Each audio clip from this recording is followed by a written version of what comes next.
O Tanjobi omedetou gozaimasu. Isto é japonês para parabéns. O Observador faz 12 anos e, em vez de bolo, oferecemos uma visita ao Japão com a Pinto Lopes Viagens. Assine por apenas 39,90€ e habilite-se a ganhar. 12 anos a escrutinar o poder, 12 mil quilómetros para celebrar. Assine hoje em observador.pt. Arigatou. Na Rádio Observador.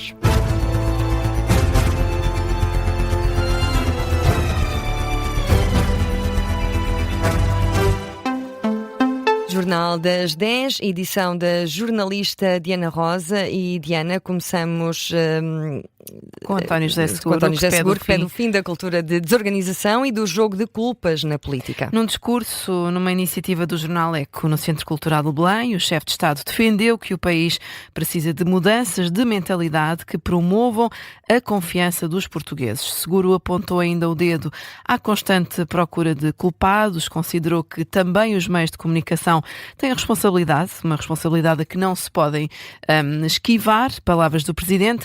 Considera António José Seguro que o modelo de cobertura privilegia o conflito, assim como a troca de acusações. E seguimos com a denúncia da Associação Portuguesa pelos Direitos da Mulher na Gravidez e Parto. São frequentes os casos de grávidas que vêm ao atendimento nos hospitais, o atendimento nos hospitais recusado pela falta de contacto com a linha SNS 24. Acusações a pretexto do caso do Hospital de Faro, que na sexta-feira não atendeu uma grávida que se deslocou às urgências sem ligar previamente para a linha SNS 24. A mulher de 37 anos teve de percorrer 70 km para outro hospital. Sara Duval, presidente da associação, garante que este tipo de situações é recorrente. São dezenas, isto já acontece há algum tempo. Uma senhora chegou a estar 2 horas à espera, com parto prematuro e contrações na sala de espera e não foi atendida. Acabou por desistir e ir para o privado. O que as pessoas de facto relatam é que chegam, não têm o SMS e são obrigadas a ligar muitas vezes em frente ao guichê da triagem.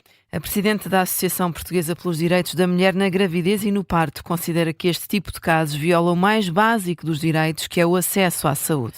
E Diana, mantém-se ativo o incêndio em Aroca. As chamas mobilizam esta hora perto de 120 operacionais. Um incêndio que deflagrou numa zona florestal por volta das 5h30 da tarde. Chegaram a estar a combater as chamas 6 meios aéreos, mas com o cair da noite tiveram de deixar de operar. De acordo com a Proteção Civil da Área Metropolitana do Porto, à Rádio Observador, o fogo está localizado em Vila Chã, na freguesia de Escariz, Aroca.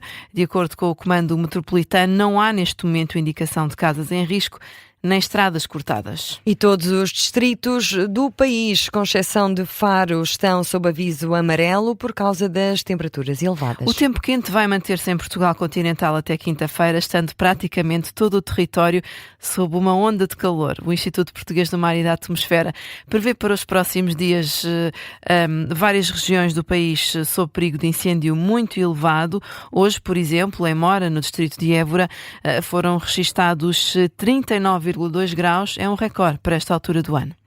E o Comandante Regional do Norte da Proteção Civil admite estranheza nas ignições que aconteceram durante a noite.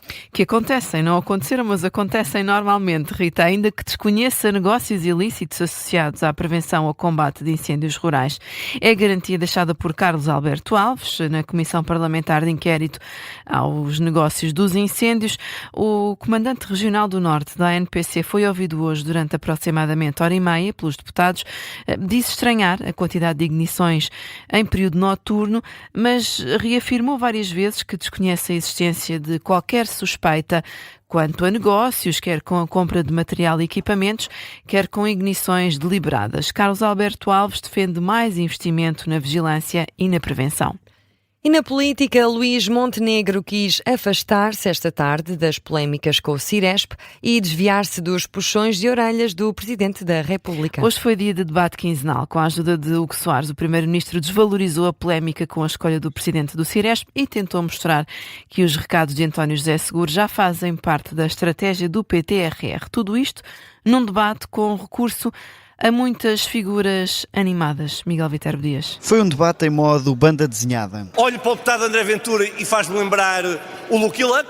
e do outro lado olho para o Partido Socialista, o deputado Zé Luís Carneiro, faz-me lembrar o Speedy González. Mas logo André Ventura respondeu a Hugo Soares. O Cebolinha era aquele que nunca trazia nada de novo, nem fazia nada de novo, mas queria sempre ser o maior da rua dele, queria sempre fazer tudo para desviar a atenção dos outros, inclusive roubar coelhos. André Ventura não se esqueceu dos coelhos, depois do líder parlamentar do PSD ter tentado antecipar os tiros da oposição, a começar pelo relatório da Presidência da República, que aponta falhas na resposta às tempestades. São um contributo muito válido que está praticamente todo incluído naquele que é o desenho e neste momento já a implantação do PTRR. Luís Montenegro acrescentou ainda que o pagamento das reconstruções está atrasado devido às autarquias que estão exauridas e depois das tempestades a polémica com o Ciresp. Uma coisa que não devemos perder o foco. O foco aqui é corrigir aquilo que não funcionou no passado. André Ventura não ficou satisfeito e insistiu. Tem ou não conhecimento de um e-mail da adjunta do Ministério da Administração Interna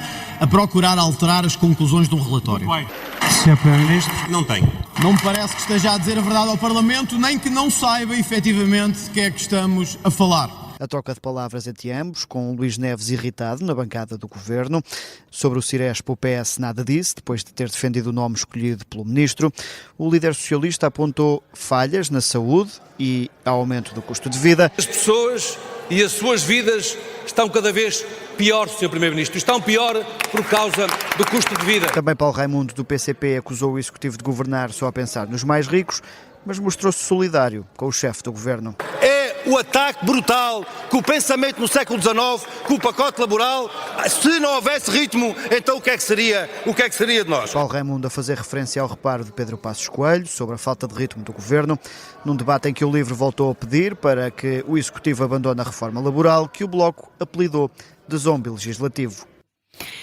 A reportagem do Miguel Viterbo Dias. O Primeiro-Ministro volta a enfrentar a oposição no dia 16 do próximo mês. E noutros temas, Luís Montenegro responde ao repto deixado por Vladimir Putin. O primeiro-ministro português concorda que a Rússia e a Europa devem negociar diretamente. O presidente russo mostrou-se disposto a conversar com a Europa, ainda que com a possibilidade de haver um mediador. Para Luís Montenegro, o Bloco Europeu deve ser independente dos Estados Unidos no processo de negociações. Um processo de paz na Ucrânia carece também de sentar à mesa a Rússia. E a Europa não pode estar eternamente dependente da intermediação de responsáveis que, com todo o empenho, seguramente, e com todo o mérito, têm diligenciado no sentido de garantir uma paz justa e duradoura na Ucrânia. A Europa deve tomar a iniciativa de fazer o estabelecimento desse diálogo com as partes envolvidas, com a Ucrânia, naturalmente, é um acompanhamento que é permanente, e também com a Rússia. Luís Montenegro em declarações aos jornalistas no Parlamento depois do debate quinzenal. E no futebol, depois da derrota na final da Taça de Portugal, Frederico Varandas deixa críticas aos jogadores do Sporting. É a primeira reação do presidente do clube à derrota contra o Torriense. Fala em falta de vontade, de ambição no plantel leonino. O Sporting perde aquela final porque simplesmente não competiu. Porque simplesmente não teve a atitude de quem quer ganhar um título nacional. O Sporting respeita e quer, o Sporting quer jogadores que tenham como objetivo jogar Champions League, tenham como objetivo participar num campeonato do mundo com as suas seleções. Mas o Sporting também exige que os seus jogadores tenham essa mesma ambição a ganhar, a jogar competições internas, nomeadamente contra equipas de escalão inferior. E numa altura em que está sob pressão a continuidade do treinador Rui Borges, Varandas assegura que sim, é para continuar. E agora, com 9 minutos para lá das 10 da noite, que outras notícias marcam a atualidade, Diana? 2 passageiros de um voo da TAP entre Bruxelas e Lisboa sofreram hoje ferimentos devido a uma turbulência forte, notícia adiantada pelo Correio da Manhã. Os 2 passageiros foram assistidos à chegada ao aeroporto de Lisboa. Um deles sofreu um golpe na cabeça e outro um pequeno corte. Foram transportados para um hospital na capital. O assistente pessoal do ator Matthew Perry foi condenado a 3 anos e 5 meses de prisão pela morte do ator. Kenneth Ivamassa declarou-se culpado por ter administrado várias doses de cetamina ao ator sem qualquer formação médica. De acordo com os procuradores, o assistente continua a injetar estas substâncias em Matthew Perry, apesar de o ator ter ficado inconsciente pelo menos 2 vezes. E terminamos por aqui o Jornal das 10, edição da jornalista Diana Rosa. Até já, Diana. Até já.